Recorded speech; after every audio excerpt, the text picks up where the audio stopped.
Hi, everyone. Welcome to Waste 360's Nothing Wasted podcast.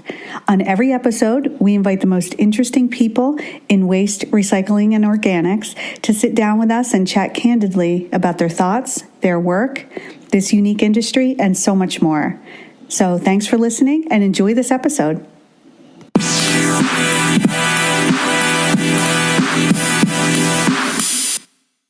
Hi, everyone. This is Liz Bothwell from Waste 360 with Adam Minter, author of Junkyard Planet and Bloomberg opinion columnist. Welcome, Adam, and thank you for being here. Oh, it's great to be here. I'm so excited to have you on the show. I've been reading your work for years, and you had an interesting childhood. Could you share a bit about your background and how you ended up writing about the global waste and recycling industry?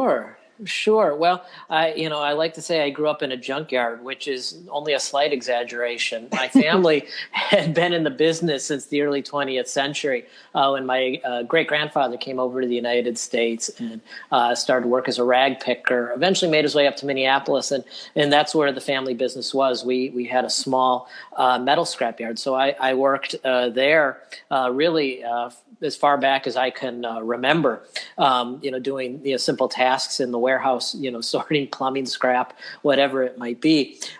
In my 20s, I decided that business wasn't for me. I enjoyed the business, but I was not good at it. And we had the city of Minneapolis wanted to acquire the land from our company. So I transitioned into journalism, not thinking that I would actually ever return to scrap. But I eventually made my way over to China as a foreign correspondent, and the timing was good. That was 2002. As many of your listeners will know, that's really when the commodity supercycle really started happening and really started driving up the price of scrap recyclables from all over the world. And the flow of scrap recyclables from developed countries into China, including from the U.S., really surged. So I had this kind of instant beat that I didn't know that I wanted to cover. I thought I'm getting away from recycling finally, but it was just too interesting a story. It's not just about recycling. I mean, it's about trade and globalization, and it became a big part of what I have done for almost going on 20 years now. Wow, that's amazing. And I read your fantastic book, Junkyard Planet, a few years ago, and you really were one of the first people to shed light on the multi-billion-dollar global recycling industry to folks outside of the industry itself. So, yeah, we all knew it was fantastic, but I don't think sort of the mass media understood what was going on with this amazing industry. Were you surprised by the success of that book and the continued success of this book? Yes, I did not expect it to explode in the way that it did very quickly. Public radio was very supportive, and I probably should have figured that out from the beginning because public radio listeners are very interested in recycling. And once public radio discovered the book and I started doing public radio shows, I saw the audience growing and the interest in this topic growing, and that was really gratifying. But what's really surprised me is that the book came out in 2013, and there continues to be demand for it. We just did another paperback printing, and that demand is coming from places I never expected. It's being assigned in a lot of geography courses, economic geography courses in universities, at business schools, and that's incredibly gratifying because not just for me personally, but I care about the industry, and I truly care that people see it in the correct way. And so if it's going in front of students and graduate students and people who are going to be engaging, sustainability and recycling on a very deep level, that's a really good feeling as a writer. So it's been a surprise, and it's been a wonderful surprise, one of my career's great surprises. Oh, that's great. Good for you. And you've lived in and traveled all over Asia. So you have a bird's eye view of recycling conditions and what got us to where we are today. And sure. Looking back, China needed our raw materials. But when do you think the shift happened that made today's climate around the bans and regulations possible? It's interesting. A lot of people, a lot of your listeners will remember things started getting a little shaky actually in the early part of this decade. That's when we started seeing, some of these earlier bans. And I remember as far back as 2008, hearing rumors from Chinese government officials who would know what they are talking about, saying that there are serious discussions ongoing in Beijing about eventually ending the trade in recyclables. And at the time, I was shocked, because it was booming. This is before the global financial crisis. Right. But at the time, what was being said was that, look, if we're ever going to develop our own recycling industry here in China, especially, household recycling, we will need to stop competing against imported recyclables. All this talk about contamination, people think of, recyclables from the United States or Europe being very low quality. And, and that's open to debate. But what isn't open to debate is that imported recyclables from, and I'm just talking about the United States, but it goes for Europe or Japan, are, especially imported household recyclables, are of much higher quality than what's generated in China. And that comes down to one simple fact, and that there is simply no city in China that has a functioning municipal recycling system where people are actually sorting their recyclables. So that, by the theory of the Chinese government officials who I was talking to in the late part of the last decade, they really felt that they had to get rid of some of these imported recyclables because there were no incentives for private entities or government to start collecting from domestic recyclers. And that, I think, is really where the stage was set. I know there's been a lot of talk in recent years that this was motivated by environmental concerns, that they didn't want to be importing, foreign trash. But at least according to the conversations I had, as far back as 10 years ago, the real concern was that they could not compete against the quality of the imported material. Okay, that makes sense. And I've heard you say, watch what they do, don't listen to what they say, right? So it's it's easy to blame the contamination, but the end, that wasn't actually the case. Right, and that's always the case, and it's not just with recycling in China. You always have to, I cover other things in China even still, though I live in Malaysia, and you always have to be careful how you parse Chinese government statements. There's oftentimes other audiences for them. You just don't know what the motivation is. I mean, we all remember, the footage coming out of, say, southern China. It's been a few years of the so-called e-waste dumping ground in Guiyu, and the government would hype Guiyu and say this is terrible. The foreign governments are dumping their stuff, and then you would see very high-level Politburo members go down there and tour it and extol the sustainability benefits and how it supplies raw materials and reusable parts to the tech industry there. So there's always been, it's never been, the Chinese recycling industry in general is never a black and white industry or a black and green industry, though I think we'd all like it to be. It's very complicated, and in China, the complications are even grander, you could say. Mm-hmm, I bet.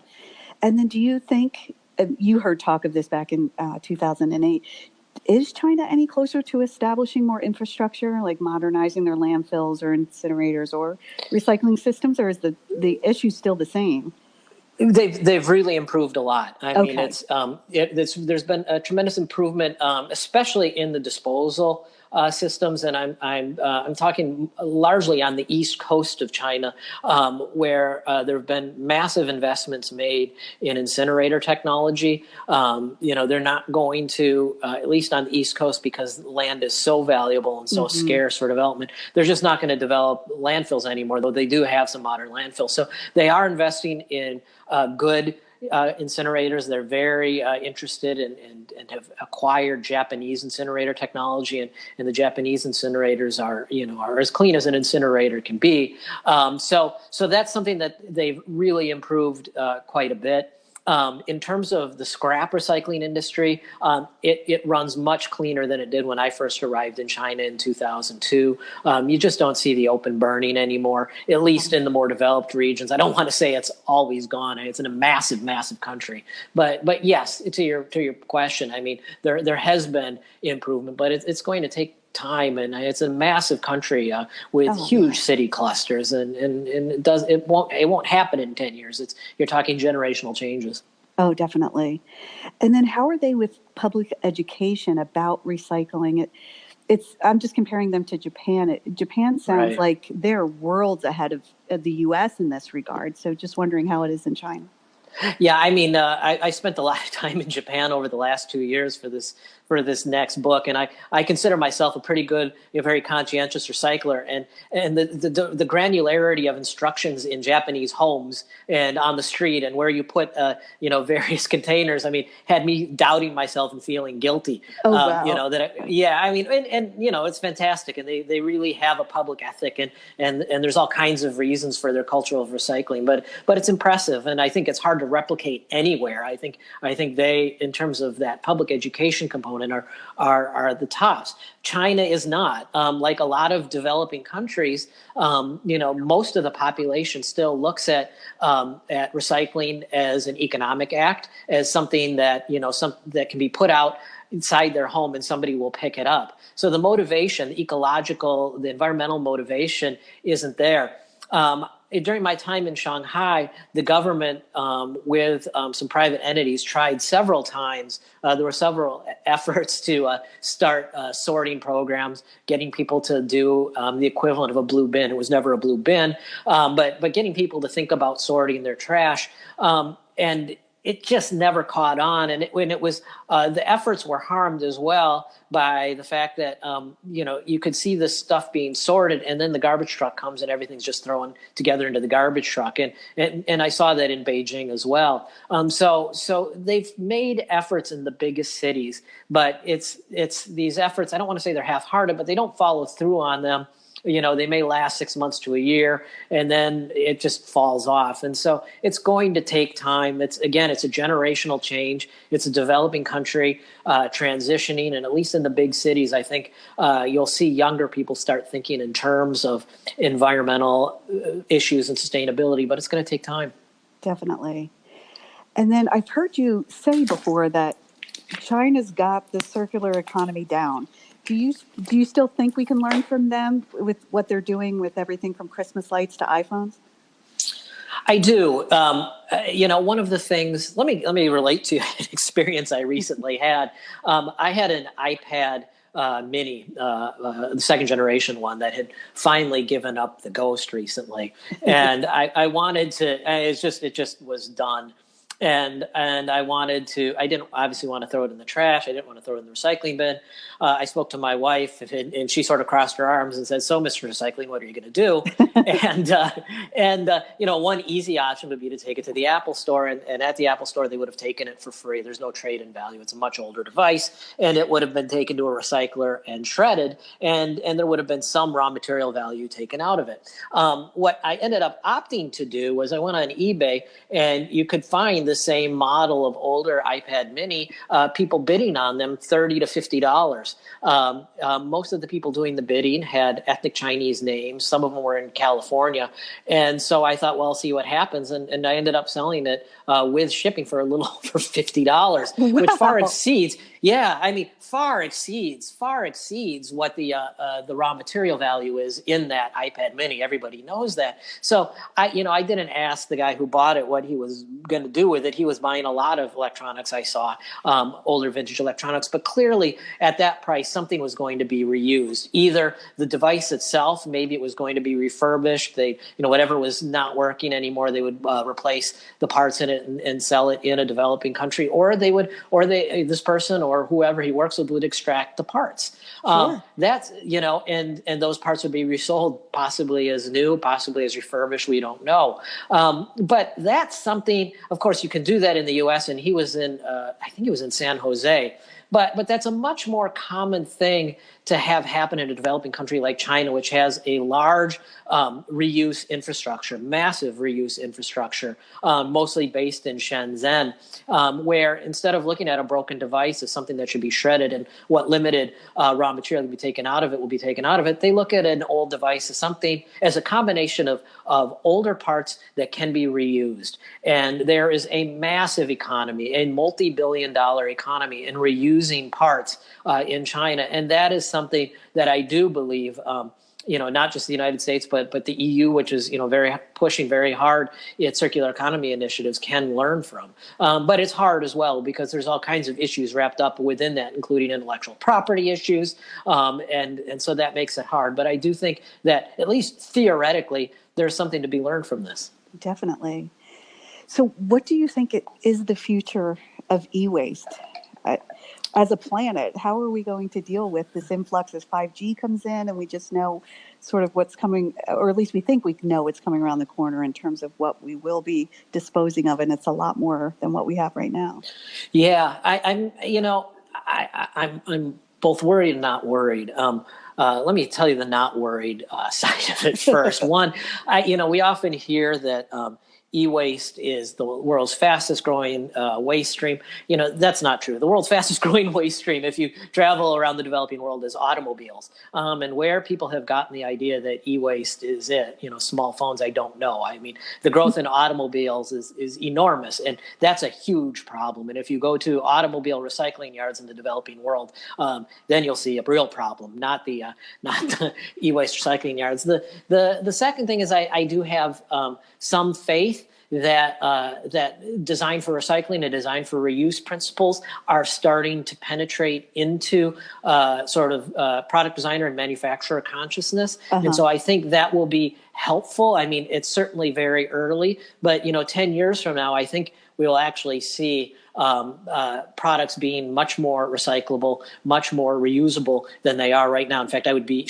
astonished if it's not the case. Part of that simply has to do with the fact that the manufacturers are seeing economic incentives in it, especially with batteries and and memory modules. There's real value there. So I think that that value is there. The other reason that I feel very confident in the ability of the situation to get better is because the industry is so globalized now. So, I spent quite a bit of time in West Africa for this new book.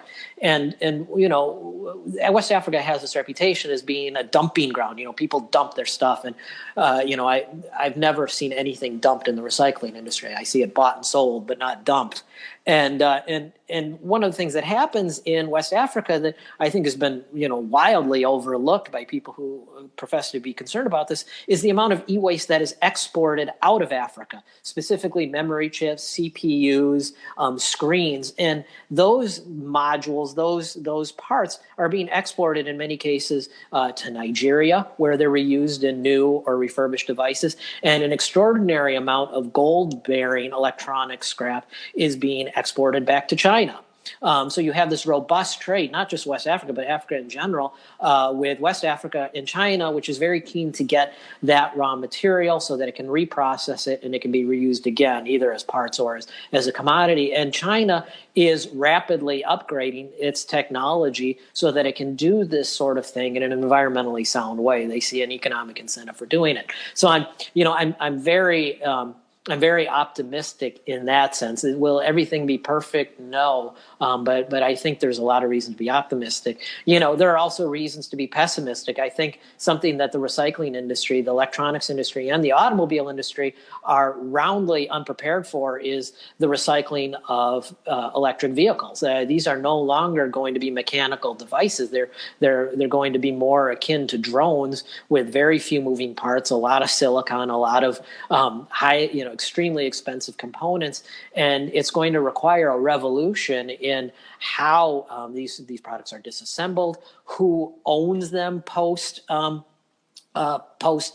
first owner, and I'm not sure how that's all going to shake out, especially in developing countries where the infrastructure may not be there to handle it. So it's going to be complicated. That is, and that's a good point. I hadn't even thought of that. So I want to get to ask about your book, but before we do, I wanted to talk to you. I loved your recent Bloomberg article that mentions the Norwegian government's proposal. It's intended to curb the tide of plastics in our ocean. It seems like the intention is noble, but maybe short-sighted. Could you share your thoughts on this and give our listeners a little bit of background about your article? Sure. Well, as we speak this week in Switzerland, there are the COP meetings, which are basically regular meetings of signatories to several conventions that are designed to restrict the export of hazardous waste to developing countries. One of these is the Basel Convention. And last year, Norway proposed amending the Basel Convention so that basically plastic waste is would now be considered a hazardous waste. And once it's considered a hazardous waste, there would be restrictions on its trade. The intention is to make it harder and to create a more thoughtful process in how waste plastics ends up in the developing world. Norway and like a lot of other countries would like to see fewer waste plastics going to the developing world. So that's what the proposal is, and it would treat waste plastics like arsenic, for example. Wow. And the key provision would be, the way it would work would be, if somebody wants to ship arsenic waste to a developing country, say from Norway, they would have to notify the developing country and receive consent to actually make that shipment. Under this new Norwegian proposal, the same sort of procedure would exist for plastic waste. So so my column, which was published a few days ago, basically argues that this is going to not be good for the oceans, but in fact, it may actually increase the amount of plastics flowing into the oceans because it'll inhibit the reuse of plastics. It's going to, it would promote landfilling and incineration, and encourage use of virgin raw materials, all because it's going to make the transportation and trade in waste plastics harder. Right. Wow. Okay. Well, we will be following that for sure. And packaging is a huge issue in our waste stream now. How's the packaging situation there with Alibaba and other retailers? I would say it's reached crisis proportions. I mean, I'm sure you've seen some of the pictures, and videos of what some of these Chinese warehouses and waste facilities look like after Singles Day, which is the single largest shopping day of the year in China and increasingly in Southeast Asia. And there simply is. There's of course there's a great amount of recycling infrastructure in China, and the paper recyclers in particular are keen to get all of that stuff, especially because they can't get the imported material anymore. But that's not the extent of the problem. I mean, the bigger problem, and one that the government is starting to panic about in China is e-commerce or food delivery packaging. So styrofoam containers and other food delivery packaging that's basically enabling China's massive, there's nothing close to it in the U.S., massive e-commerce-based food delivery system. There's multi-billion-dollar companies now that are pretty much founded upon and largely operate by delivering food from restaurants. And by and large, the packaging that they use is not designed for recycling. And even if it were designed for recycling, it would be smeared with sauce and everything else. And as we know well, in the United States and in Europe, that's contamination. And so they're really kind of at a loss right now as to how to handle this. And it's going to be a bigger and growing problem. Oh, I bet. Now, do you think solutions like robotics and AI can help with some of the contamination issues, or is it just not there yet? It's not there yet. I mean, step one is going to be getting, if I'm just talking, developing Asia in general, outside of Singapore and Japan and Korea, the developed countries, there just isn't the waste sorting.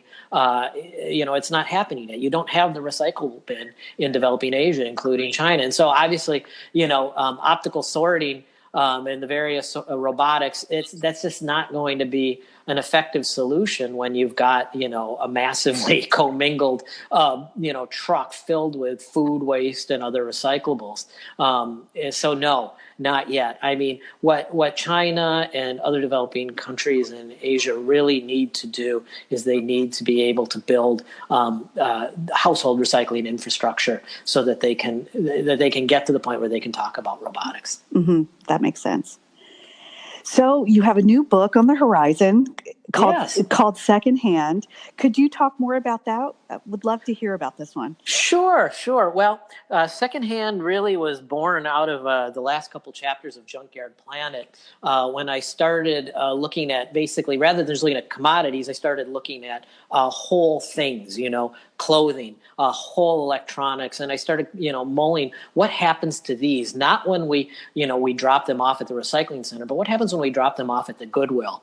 And it was a personal quest as well, because I think most people in the developed world now, I lost a parent, and after you lose a parent, part of the mourning process, frankly, is trying to figure out what to do with the stuff they left behind.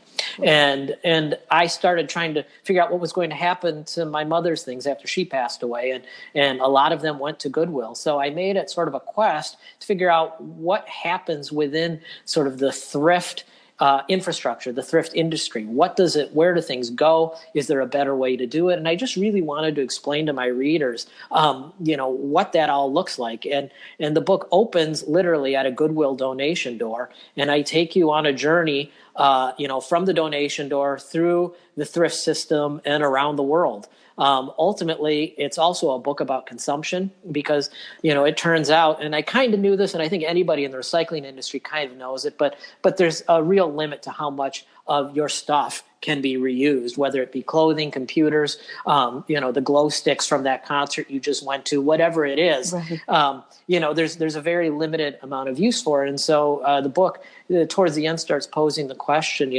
what can we do about this? And I argue that the problem we have, and I think it is a problem, isn't that a crisis of quantity of stuff, but rather there's a crisis of quality, that the quality of stuff is declining, and because of that, the quantity is increasing. And so we need to start looking at ways to improve the quality of the goods that we're buying. And in that way, we can have a better reuse system, and we'll also have less personal property flowing into the waste system. And did you see differences based on geography of how people treated their things? Yes. Yes. I mean, this was a really exhausting book to do, and a really fun book. It takes place in Japan, Malaysia, West Africa, Ghana, and Benin, and all over the United States. Oh, wow. The Twin Cities. The Goodwill that I focus on is in Tucson, Arizona, and I spend quite a bit of time with traders there, because Tucson's Goodwill system is really dependent upon traders coming up from Mexico. So I really show you how there has been, so much of our thrift system, especially our thrift system in the United States, is dependent upon globalized trade. If there weren't traders coming up from Mexico, that stuff wouldn't get reused. And so to a certain extent, everybody reuses in the same way. But what I think is surprising is that a lot of the stereotypes that we have about reuse sort of go by the wayside, at least as I found them. I mean, I expected to see far more reuse in Japan, but the one thing I consistently heard in Japan, home to Marie Kondo, is that they are far more wasteful than Americans. And they actually go through things much more quickly. They're much more fashion oriented. And that's why you see something like Marie Kondo emerging there. It's not because of any, heightened ecological consciousness, but it's because they're, consumers par excellence. Uh-huh. And so, so it was really interesting. And I spent quite a bit of time there with companies that are devoted to exporting Japanese property into developing countries, because I'm sure Japan's population is shrinking. And as the population shrinks, they're leaving behind a lot of stuff. Well, where is all that stuff going to go? Well, it's going to developing Asia and Africa. And the process of parsing that out and figuring out what works, for used goods traders in Mali as compared to used goods traders in the Philippines is very interesting to me. Oh, I bet. Oh, I can't wait to read this. And it feels like, it could be just the U.S. bias, but it feels like there is a movement to minimize. Did you see that? Yeah. I did, and I did feel it. And if you talk to people in the, the thrift industry and Goodwill, they're feeling growth. They are, especially the condo phenomenon, ended up pumping a lot of secondhand stuff into the system. And there seems to be, and it's hard to quantify, but there seems to be a growing interest in upcycling and reuse, and that's really interesting and that's really encouraging. One of the points of the book, however, is maybe a little bit more pessimistic, which is to say, yes, you should upcycle and reuse, but you can't upcycle and reuse your way out of our current sustainability crises. Ultimately, it's going to require a change in how we make and in how we manufacture stuff and how we buy it, meaning not buying the disposable TV, the one that lasts 3 years, but buying a better quality product that lasts longer, a washing machine that lasts 25 years instead of 7 years, as some of the warranties promise. So it also refocuses things in that way. Oh, I bet. That's great. It's coming out in November? Yep, November 12th. Can we pre-order on Amazon? Yes. If you look up Adam Minter Secondhand on Amazon, you'll find the page there, and it can be pre-ordered as an ebook and as a hardcover. Oh, that's awesome. Okay, good. So thanks, yeah. That will be happening. Yeah. For Thank sure. you. And back to your first book, I know that you mentioned in there, I forget which chapter, but it was that, everyone thinks right now is the biggest crisis that we've ever had in recycling. Right. But right. I know that you've reminded us on Twitter that's not necessarily the case. It's not all doom and gloom, and there are solutions coming out of it. What do you think? Well, yeah, I mean, that's correct. I mean, one of my favorite parts of researching Junkyard Planet was actually going through the trade journal archives at ISRI in Washington, D.C. Back in 2012. And I went back to the very beginning of recycling trade magazines, the early, I think it was 1905. And it was remarkable how many times over the next 100 years people said the recycling industry as we know it is over. Prices are low. People aren't buying this anymore. There's quality issues, and you would see huge turnover in the number of companies and who own the companies. But inevitably, the recycling industry resuscitated itself, and that is because ultimately there's value in these materials, and the way they flow in the markets change over and over. But ultimately, there will be value. I mean, there's a lot of people upset that these materials are now flowing into Southeast Asia, but they're flowing into Southeast Asia for two very important reasons. One, they can be reused, and two, they're cheap, and they're cheaper than in many cases using the alternative. So those are the new markets emerging, and perhaps the old markets are dying. One of the things that's I think changed in the recycling industry is that many of the participants, the people who are being hurt by this current crisis, entered the industry in the last 20 years, and they entered as the commodity super cycle began, not just for recycled commodities but also for virgin commodities. And they'd never faced a real downturn, quite like we're seeing right now. But if you talk to people who were in the industry before the super cycle, before the 1990s, they are starting to say the same thing, which is this industry as it is right now with its tighter margins and lower demand reminds them of the 1970s and 1980s, where it was a shock to see a copper move, 10 cents in a year, much less in a day. But these older entrepreneurs and managers all managed to make a living in the industry. It was just harder. It wasn't instant. And I think some of these lessons that were learned in the 70s and 80s are now being relearned now. And I think 5 years from now, things will be going better, and we'll have much more experience, hardened, I guess you would say, recycling professionals, and that will make for a more resilient industry. Definitely. Yes, there's definitely light. Now, do you think technology has shaped the global perspective on waste and recycling? I mean, you're talking about these videos and everything shared on social media. Sure. Yeah, I mean, in some ways, in many ways, I think social media has actually hurt perceptions of the recycling industry, simply because it's so easy to put a photo of, say, a young African man next to a broken computer on Twitter and say, look what happens to your developed country waste, and there's no context there, and it might be highly misleading, but it's an emotional image, and this isn't just a problem with reporting on the recycling industry, but there's no context there, there's no nuance, and it tends to get people angry and emotional, but it doesn't give somebody who might know how that computer ended up there and what the full story is, and maybe it is a sustainable story after all. It doesn't give that person the oxygen or the room or even the tolerance to explain that at times. I mean, I've had instances where I've tried to offer some nuance to some very, I would say explosive looking photos of recycling on the internet. And I know exactly what has happened there, and it's not how people are taking it. And, I'll be subject to, your usual Twitter abuse.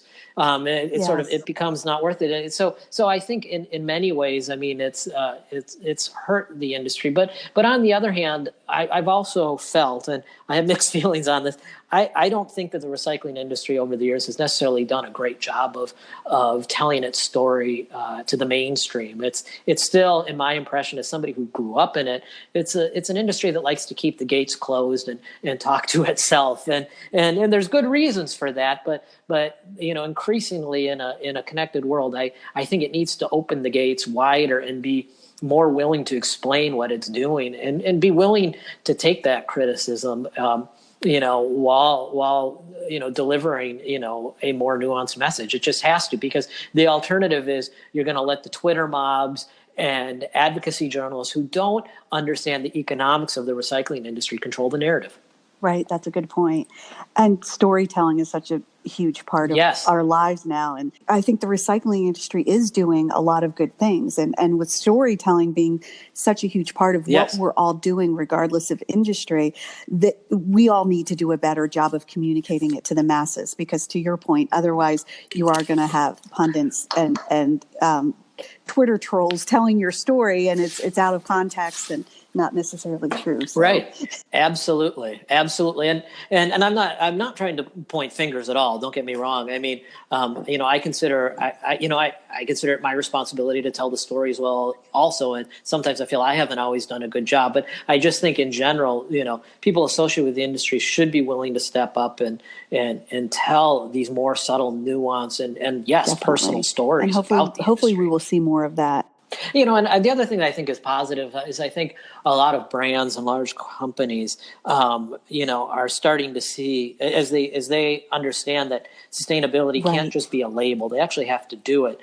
They are becoming more involved in the recycling supply chain and revealing it in good ways and explaining what it is in good ways. And I think so that's very encouraging. And to that point, I know that part of what you try to do is to elevate.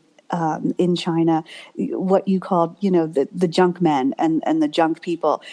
Do you think that's happening now that sustainability is so top of mind to everyone? I don't think so. I mean, and I think, to be honest with you, I don't. I mean, one of my, I don't know how I'm going to do it, but it's become a bit of a pet peeve of mine is the language that is used around recycling, especially the term dumping, because the term dumping, it's a very powerful word. Everybody kind of assumes they know what it means, but amongst its many problems is that it takes agency away from the people who are actually doing the trading. So, as I said earlier, I've never seen a load of recycling dumped in a developing country. There is always somebody in that developing country who has paid for it and imported it and paid for the shipping as someone would pay for an Amazon package and has an intention of extracting some economic value out of it.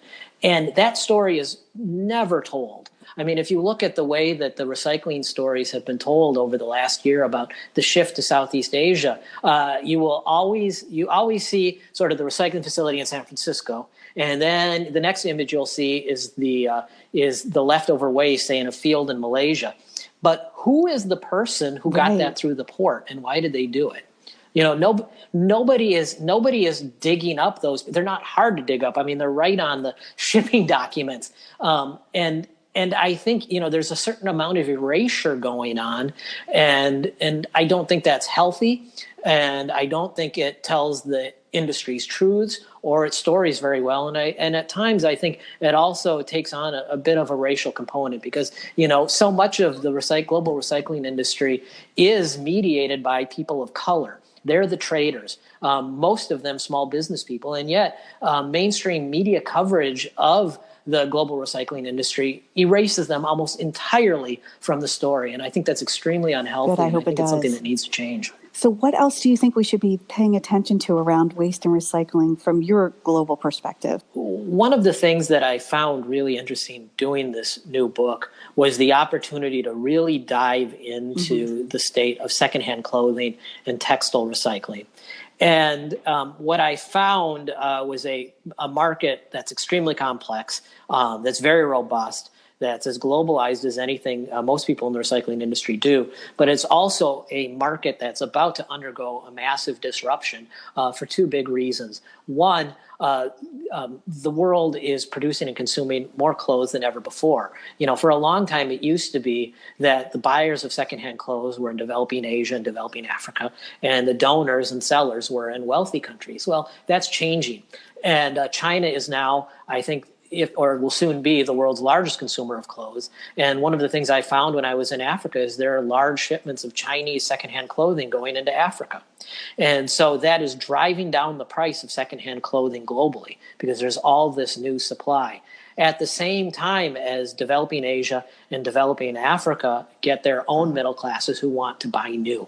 So there's going to be, and I don't know how this is going to work out, but I spend quite a bit of time in the new book looking at this. There's going to be a real shift in how textiles and clothing are handled, whether people want them.